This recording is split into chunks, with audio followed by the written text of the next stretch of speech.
Welcome to my channel.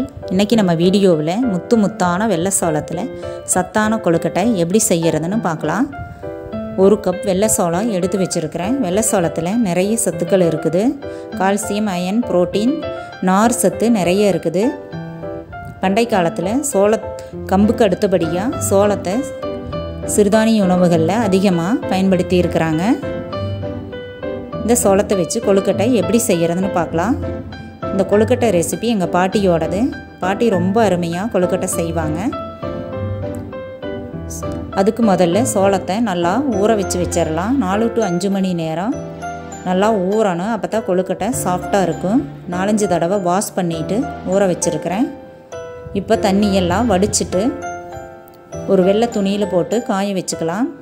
நிழல்லையே காயணும். 20 நிமிஷம் காஞ்சதுன்னா போதும். நல்லா காஞ்சிரும். கொஞ்சம் கூட ஈரத்தன்மை இல்லாமல் இருக்கணும்.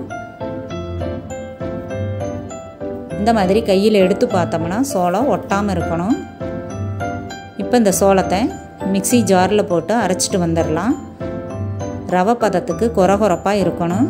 அப்போ தான் சாப்பிடும்போது ரொம்ப சுவையாக இருக்கும். 1 கப் சோளத்துக்கு 3/4 கப் நாட்டு சர்க்கரை போட்டுக்கலாம்.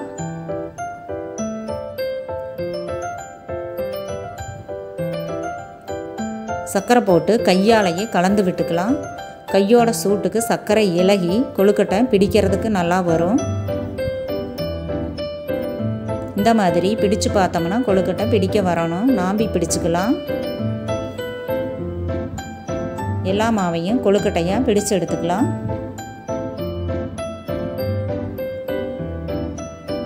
இட்லி பாத்திரத்தில் வச்சு வேக வச்சு எடுத்துக்கலாம்.